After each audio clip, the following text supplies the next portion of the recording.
We got a live notification. Hey, we're live. Hey. We're out there. Woo, already.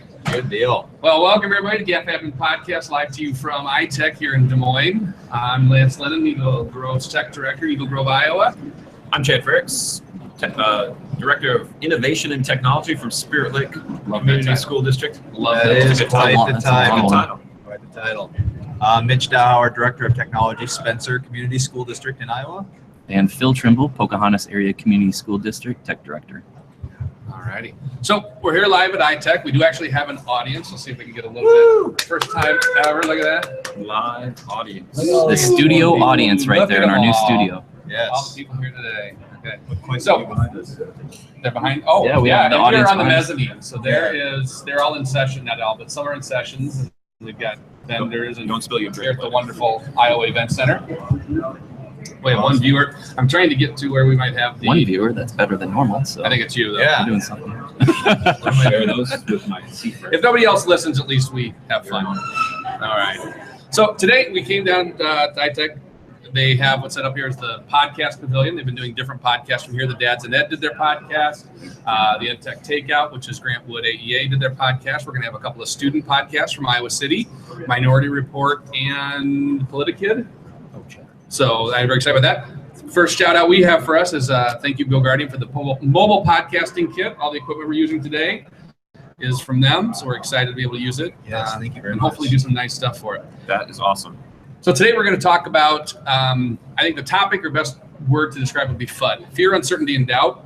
When setting up Google Apps, how do you set them up? What do you do? What do you allow? What do you disallow? And why do we do that? So anybody have any thoughts before we dive in deep on this? I have a lot of fear. A lot of fear. A lot of fear every day.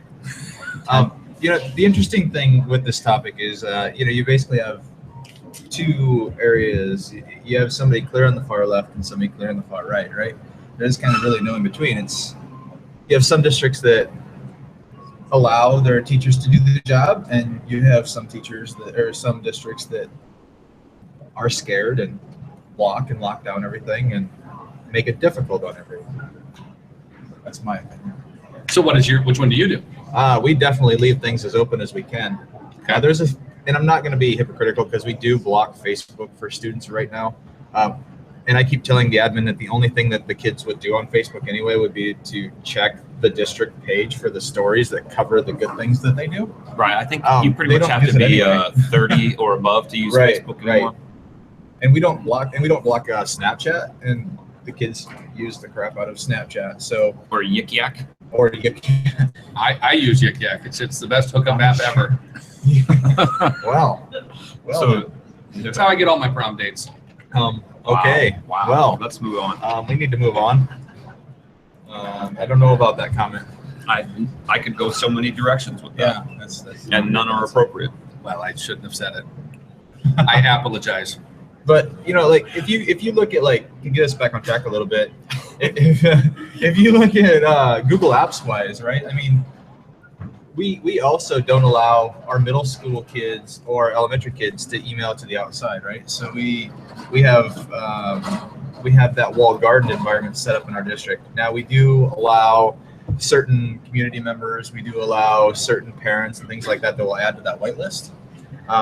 We are starting to get some requests now at the middle school level to open that up, and I'm definitely not opposed to that. I definitely would, with the right environment, making sure that if we do that we're doing it behind the, that we're also training them how to properly use email, because email is kind of a fickle thing, right? You don't have emotion in email, so you definitely kind of need to know how to do it properly. So we're working on that right now, but we're definitely only open at the high school as far as email goes right now. Eventually, hopefully that'll change.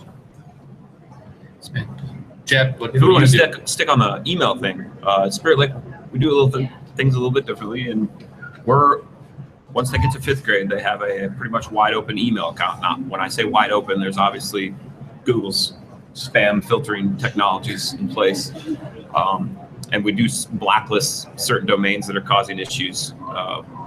One of our techs, that's their daily one of their daily duties is to go through the spam log and make sure they are blacklisting domains that are sending inappropriate things. So that gets done.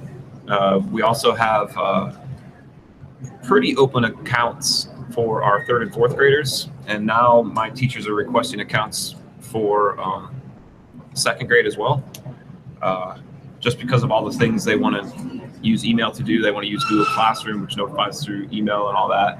So we'll probably start with, the walled garden type of email accounts. And I actually, create Google accounts for pre-K through 12th grade. And so do we. Just because that's the devices they use. They have to be able to log in, right? Yep. So yeah, and then you open it up as they get older. Excellent. That's interesting. That concept of giving those younger kids that email account. I mean, that ties into a lot of curricular areas. So we haven't had the request to do that yet, but we just this year started doing the pre-K up with accounts. So I know that will be something that they will come to me, I'm sure, eventually and request those. Right now, it's basically 3rd grade and up that really are kind of working in it now. It's mostly 4th grade, but some 3rd. But as we start to push those devices down, right? So as the Android stuff comes into Chrome, as we're required to kind of get those things down to those levels, we have to be more open to opening the security of those things. We have to give up some of that control to let them use those tools like Classroom, or even the Android stuff is going to depend on email. So it's a fun time in Google Apps land, or G Suite land. G Suite.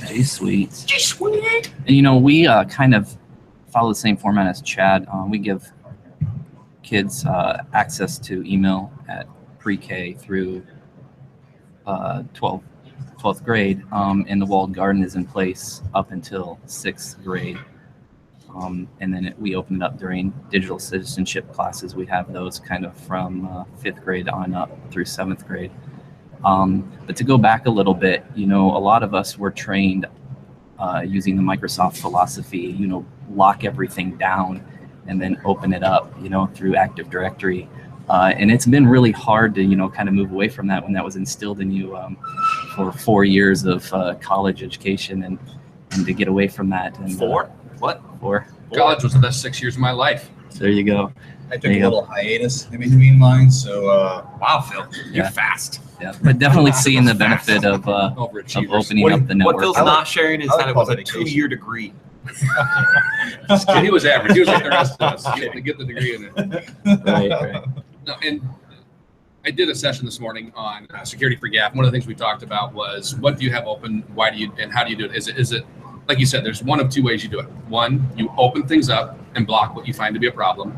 2, you block everything and open what you need. And as we talked about it, one is definitely more secure than the other. I mean, blocking everything is definitely the secure way to go.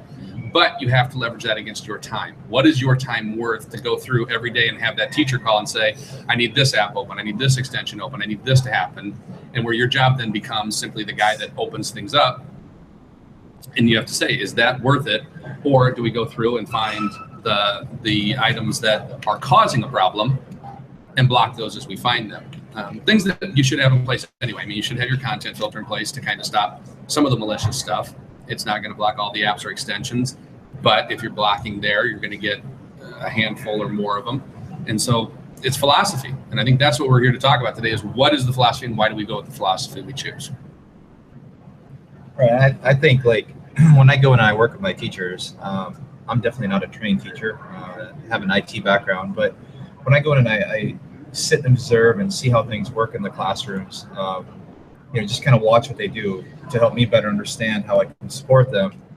If I'm throwing up walls just because somebody's afraid that little Johnny might accidentally stumble across something, and that's going to block and completely ruin their instruction for that day, right?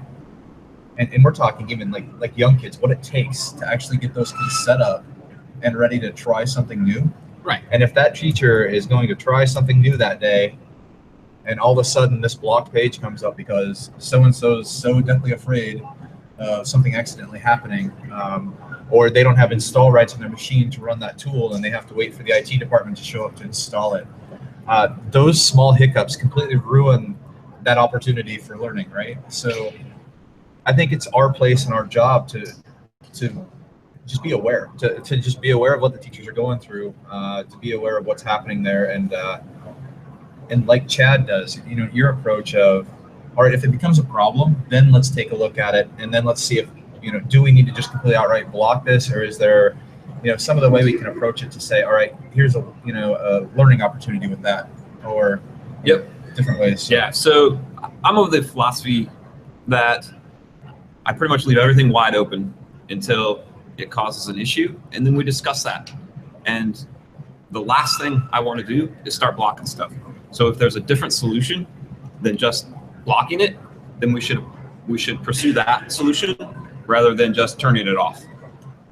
They're not going to learn anything if we just turn it off. I'd rather expose them to things in a controlled, supervised environment that school is, instead of letting them go through elementary school, middle school, high school, and then get to college where they're suddenly unsupervised, and then they're doing all the naughty things you never let them do up in their dorm room, and then wasting all that money and time not getting their degree and taking 6 or 8 years.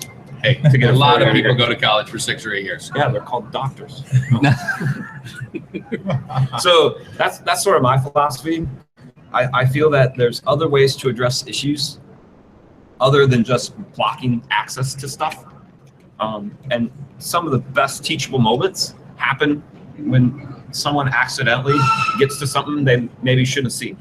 And then you can talk about various digital citizenship points right then and there in a classroom with a teacher and other adults and their peers, so that not just Johnny getting yelled at by their parents, it's other kids can learn from that mistake as well in a very controlled and supervised environment. The teachable moment part. The thing that I find, and like with my daughters especially, is if there's something they want to use, if it doesn't work within like the first 2 minutes, they're going to try to find something else. And so if we take these tools that we want our kids to use and they're blocked or not working, and the kid gets in and they're going to say, oh, this doesn't work, and then the teacher's going to be like, well, we're going to try. I think the kids get too frustrated, and it's just, you lose that momentum of the class, and then they look at it and say, that's not going to work. Why do we do this? Let's just go with something else. I think you flatline the classroom. You absolutely limit any sort of spontaneity in the classroom, because the teacher, you know, if you go the opposite approach for what I do and block everything and only open up what you want them to use, there can be no spontaneity. They have to, you know, submit some sort of request to have something unblocked before they can use it. So if the path of the lesson takes them in such a way that they need to fire up a new app or a new website, they're not going to be able to do that if they have to call the IT department to whitelist a site or an app or whatever. It just ruins the educational process in my mind. You know, and a lot of times, even those web pages and stuff that do end up blocked, filtering products are never perfect. They're far from it. Unfortunately, we still are required by SEPA to block. Well, it's not unfortunate. We need to block. Well, we'll edit that in post. Yeah, right. Another one of those comments. We edit that one out.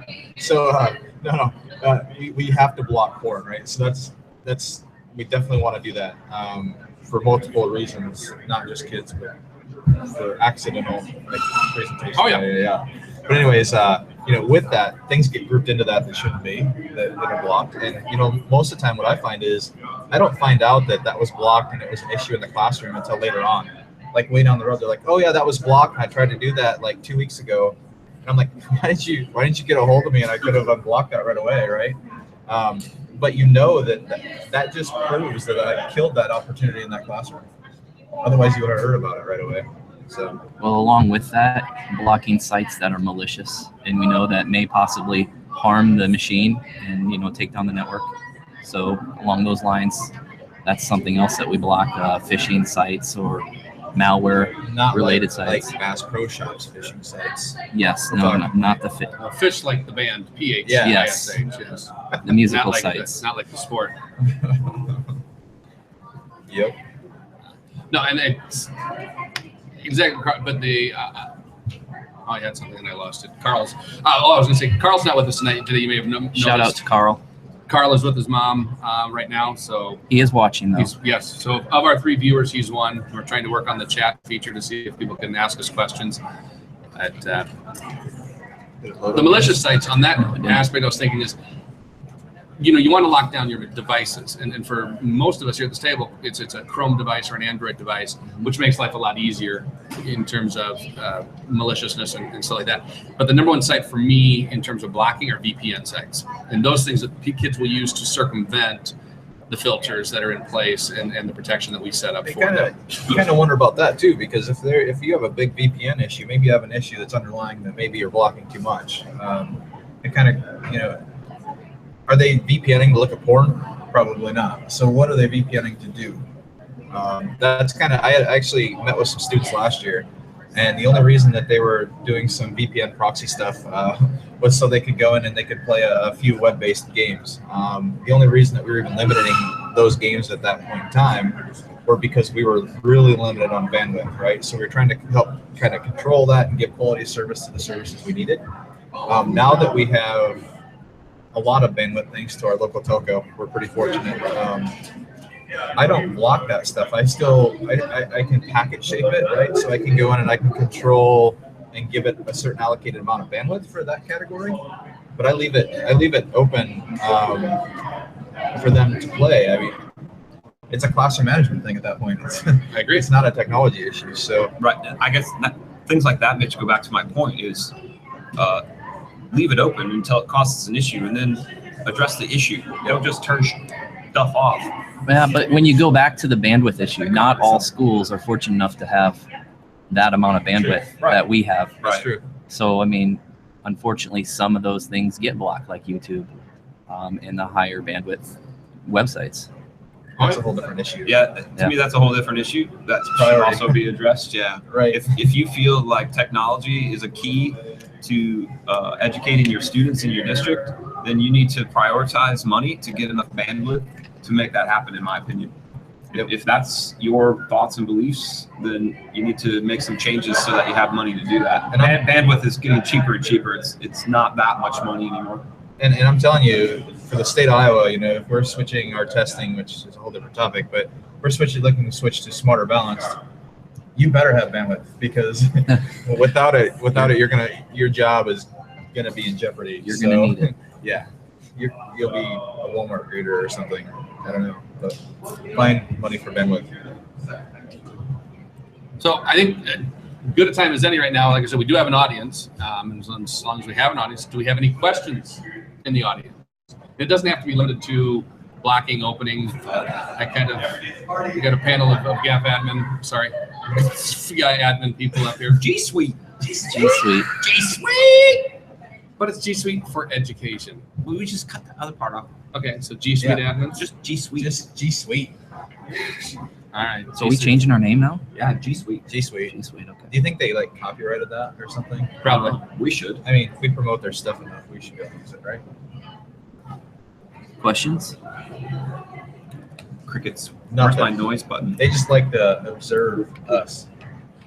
Dance monkey boy dance. Yeah, it's kind of weird sitting up here. Hey, Brett's got a question.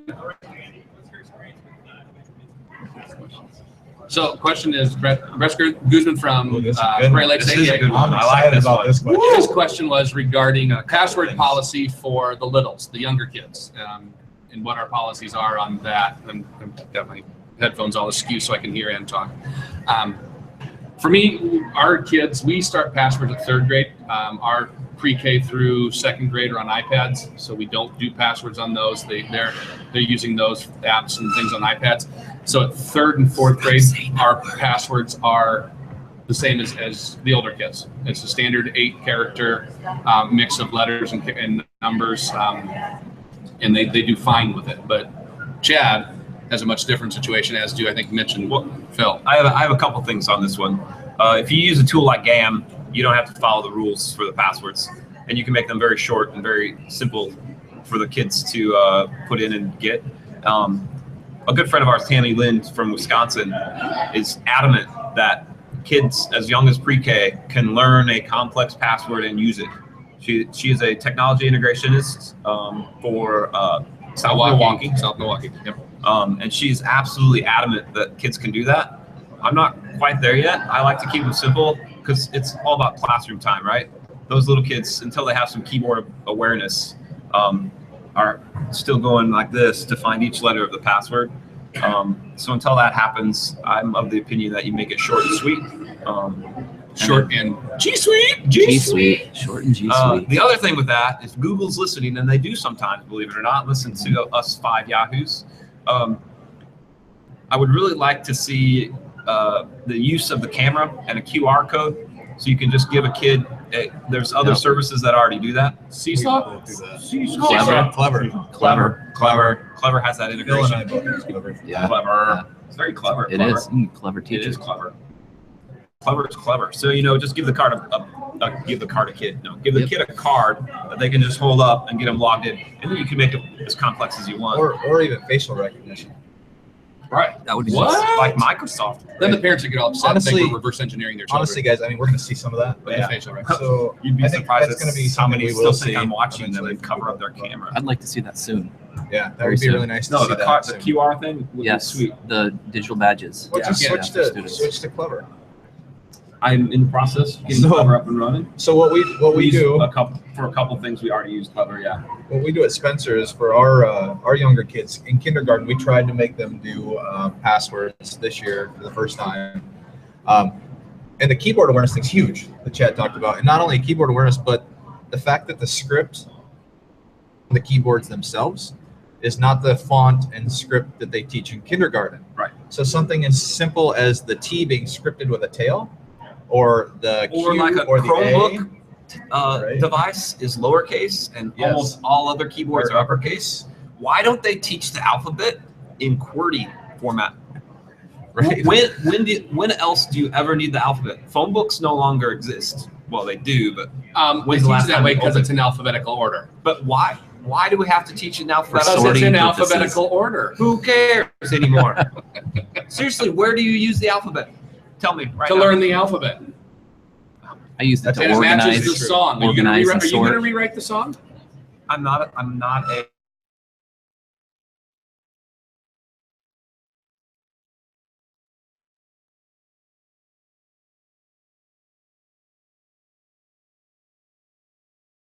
Ferrix has a Why don't they? When do you Don't. No. Why do you have to teach the alphabet in order? It's the man bringing you down, Chad. It's just the man. No, this one gets me hot because why do we need alphabetical order? all right. them So Why do we need numerical order? So back to Numbers make passwords. sense. Back to passwords. It's Spencer. So we quit doing the passwords for kindergartners. We let them do QR code sign in using Clever. So they log in kiosk mode, automatically pops up Clever. They have their webcam, boom, they log in. Our hope is eventually by, December, maybe a little after that, that those kids will have enough keyboard awareness and skills to be able to recognize the letters. These kids don't even know their last name right now, right? So there's some that are doing really good, and there's some that don't know their last name. So it's difficult because we use first. It's no joke. These are kindergarten kids. First letter of their first initial, last name, graduation year. So, what we're seeing is in first grade, it's no issue at all. Those kids are signing in, having no problem, rocking it. It's the kindergartners that just don't have that skill in the beginning of the year to be able to carry that through. So our hope is to phase that out, and that way it's not that.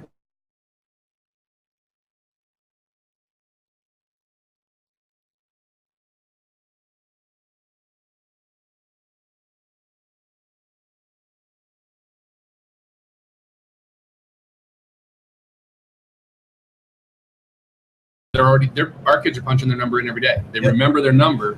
Like you said, when you can bypass the 8-character requirement, you get that in, and they're using that. They can do that, and every day they're going through and punching in their. That's a lot of save time in the classroom. Do we have another question over this way? Did we? You started to raise your hand.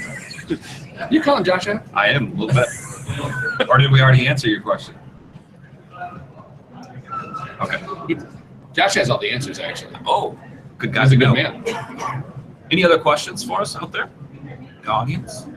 Anything? Viewers? I do have to say this. Oh. No, not a question. So 4 of us are sitting here, same location. Carl being over in Waterloo, being able to watch us, interact with us. We haven't got the chat feature working, but he's coming through on Voxer and giving us bits of information and some questions and stuff. It's day and age where you can have this kind of contact and this kind of communication is awesome to me. Because I remember back in the day actually having a party line. I'm much older than the rest of this crew. So, yep, 20 feet of snow. It was a rough life. I did walk uphill both ways to school. Good, man. I'm old. Man. All right. Those 80s were tough. It's the 70s. Yeah, whatever. I was trying to be nice. All right. So we'll get you guys here. What do you guys think about the name change? Audience. How many care? That is G Suite. I feel old because I thought it sucked. Why does you thinking it sucked make you feel They changed it from Google Apps to Is G that like Suite. is G Suite like hip? Why did they I don't change know. it? Hip thing? That's a good question. I think maybe because it's, I don't know. G Suite. I think Google it. I really think because they're going to start to go beyond apps. They are. That's And exactly Google right. Google Apps Suite or Google Apps for Education sort of was limiting for apps. I think it's going to expand beyond Like- just apps like like phones. artificial intelligence with their new assistant and things like that. If you watched their I/O. recent events, Oh, okay. they're getting big into the artificial intelligence. They got rid of research out of docs Oh, that made people mad. and they're putting in the Explorer thing, which is going to build from their AI.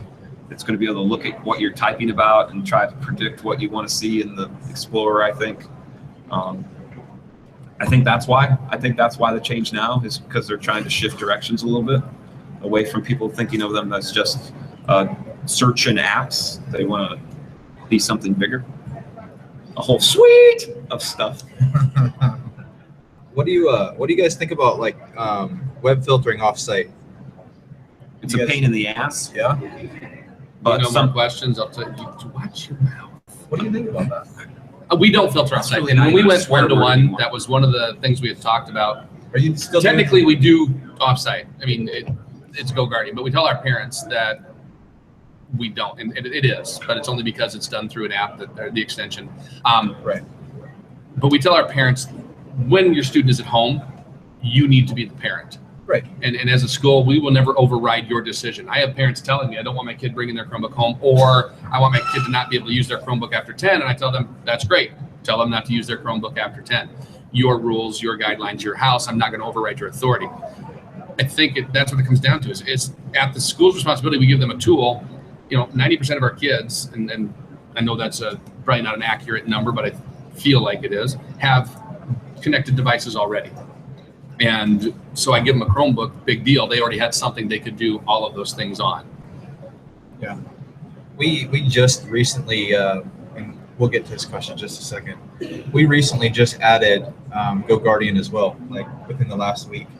The only reason we did it is because we were having some issues with the extension that tracked usernames with web history on our Chromebook devices. So GoGuardian was perfect to kind of take that place. But now when those devices are home, we're seeing some interesting things come through the logs. We just recently, so we'll get this question in just a second. Why am I getting audio? why are we getting weird Where are we getting audio weird from like audio? 4 minutes The ago? reason we did it is because we're having Oh, some because I issues just turned with on the extension. this. Hold on, I'm muted. Sorry. Web history on our Chromebook devices. That is awkward. GoGuardian was perfect. He's watching the stream and it's I'm trying to watch the delayed stream. Someone needs to watch the stream. I'll watch it. without audio. So there's questions coming in there. Yeah, I'm sorry. Yeah. All right. So we switched to GoGuardian, and now we're seeing all this stuff in the logs of kids or maybe even staff that are questionable things in the logs. Whoa, wait! You So- pushed GoGuardian to your staff as well? The entire district, we just pushed it. up. Oh, interesting. So we're at the point right now. It's like, do we That's a follow-up question. do we leave that or do we modify that? Because what do you do with that data at that point, right? So it's just an interesting topic conversation. He had a question over there. Did you still?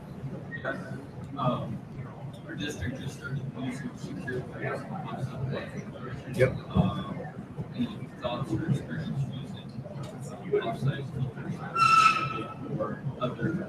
So Go Guardian is Go Guardian and Securely are the main players in that. Both offer a little different flavors to what they're doing, but both are Chrome extensions that are pushed out to the admin console. Securely does have the feature of doing a proxy on site for all devices, so Go Guardian doesn't have that feature, but both do really good job with analytics of being able to go in and see how well things are being used, the positives, right? It's to pull the positives out of the things that are happening in your district. And I think that's important, not necessarily to focus on the negative things, to see, all right, here's all this crazy stuff, kids are playing games, yada, yada, yada. But when I look at like my Go Guardian, or if I had Securely, the same thing, it'll show you the top hits, right? Since I've installed Go Guardian, the top 5 hits are like school-related sites. Google? Yeah, it's Google, it's Drive, it's Gmail. We have some Dreambox, Lexia stuff that filters up to the top 5 or top 6 too. But it's nice to be able to see that stuff too through those extensions that are pushed out. At Spirit Lake, we're still kicking it a little old school. We use Ssl Filter, which is a full proxy, both on and off site. They're proxied back through that guy. The main reason right now is because Go Guardian can't get me time filtering sets. I'm looking at Securely again. I review my web filter every year because it's such an important piece to keep the kids safe when they're online. So every year I look at every player in the game and make a decision. We decided to stick with SEPA again this year just because it works. It works really well, and it has time filtering. It has a lot of capabilities. The pain of it is that it's a proxy. It has proxy back, right?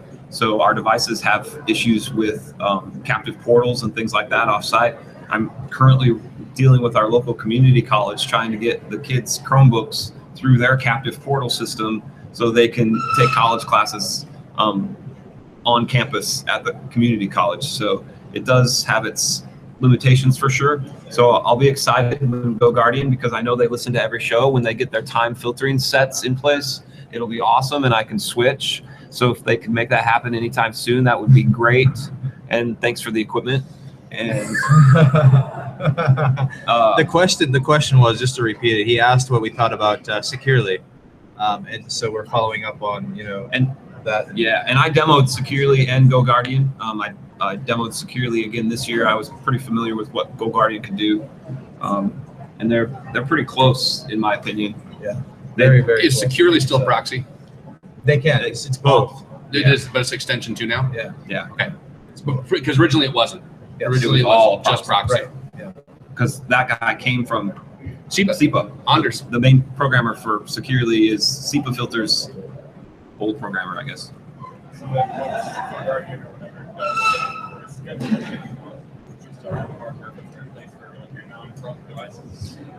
On site.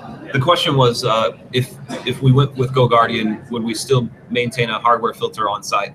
I do. I have a Lightspeed also, because not all of our teachers are still on MacBooks and don't always use Chrome, and we still have Macs in the media center for kids that want to do for high-end video, audio, that type of stuff. So yes, we still do have a content filter physical box. What's nice about it is my license count drops quite a bit in terms of machines that I'm filtering, so paid-wise. And we only use Go Guardian on our student Chromebooks, not on our staff. And most firewalls now have some sort of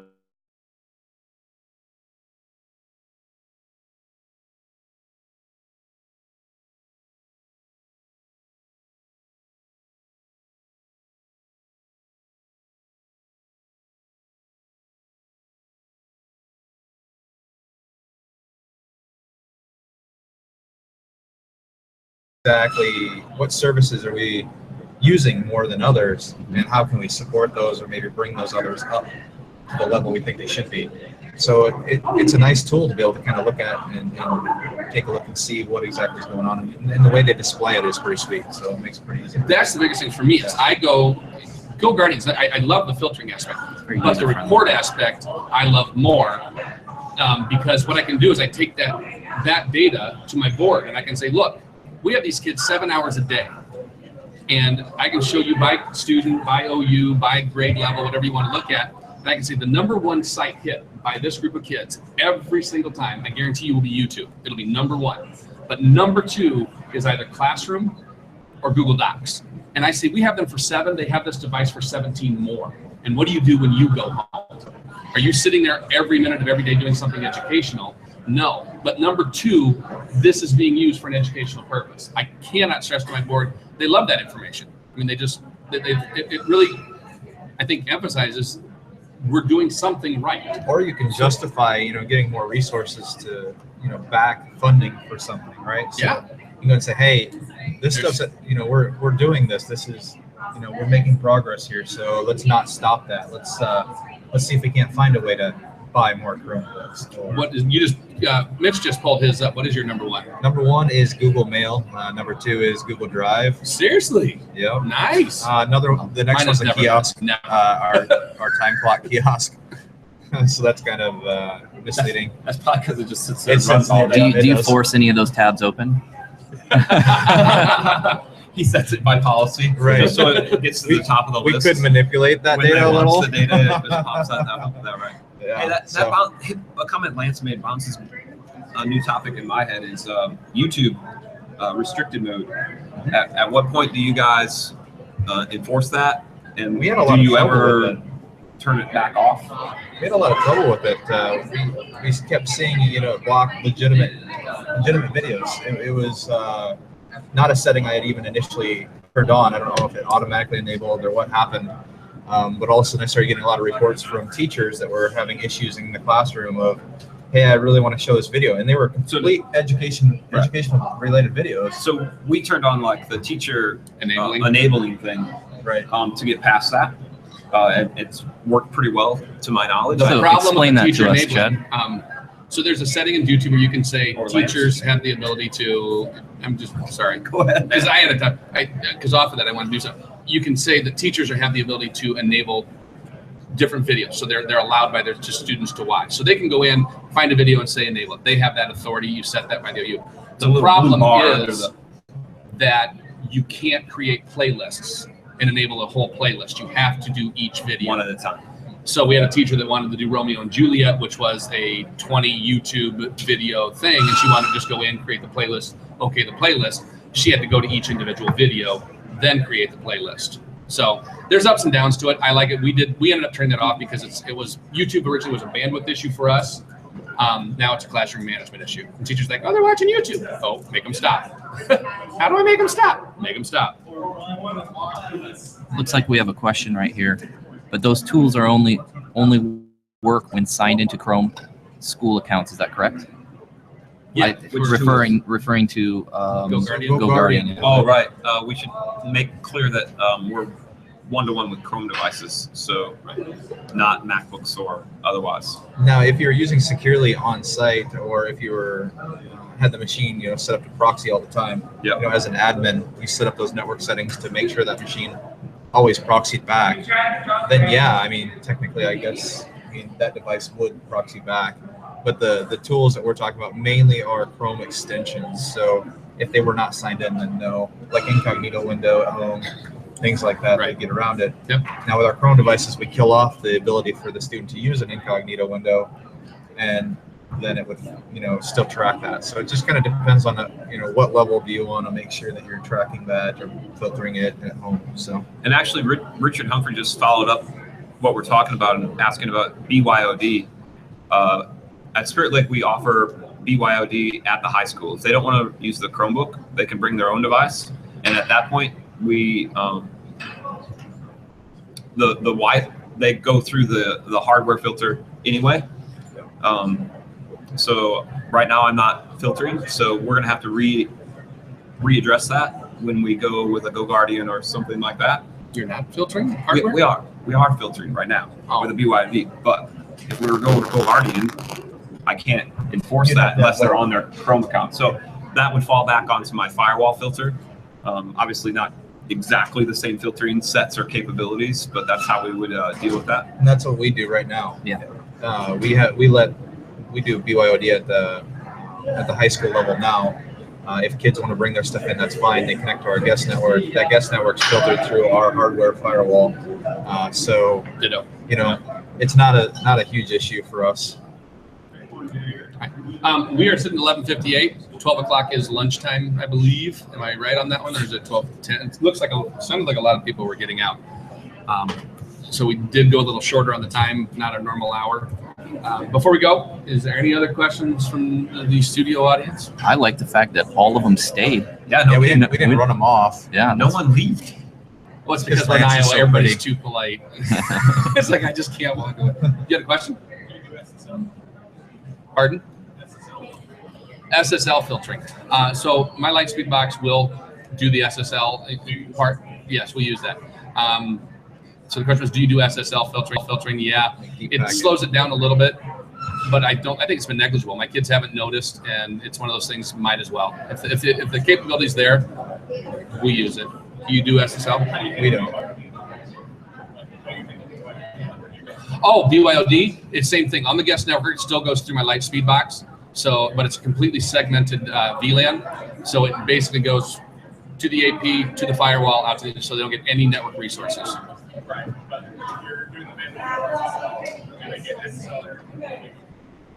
Oh, No. Do you distribute the certificate to them? To put Oh, that's a good install onto question. their BYOD? No, I don't. You can. That is only on it's not on my guest VLAN. Now that you say that, you're right. You can. So no, I don't do SSL on the guest VLAN. If you do, Damn, you should damn be it, able would've to gotten away with it, distribute the, certificate that they could install. Right. Click on a Captain Coral or something. Yeah. So like, yeah. Yep. Yeah. Thanks. It's an eye opener right there. I probably won't. Again, I don't know if my kids are just not into hacking or stuff like that, but I don't run into those problems. Chad has kids that have issues. They always want to crack into stuff and do stuff. My kids, I don't know if they just think I know everything, because I shouldn't say this. They're probably watching. They're probably watching. Yeah. Right. They're not I watching. really don't know anything, kids. I'm like a free broken reign. watch. I just happen to be right Free twice a day. reign in Eagle Grove. Well, I think we do need to let them go to lunch, and thank All you all right. for coming. Thank you, guys. Thank you, Thank everyone. you. Thank you, Thanks ITEC. for the Carl, be well. 7 people that were watching. So we had Peter and Richard and Carl. Carl, yeah. We're in the chat. So thank you guys very much. Have a great time. We are done. Adios. Adios. If I can stop the recording.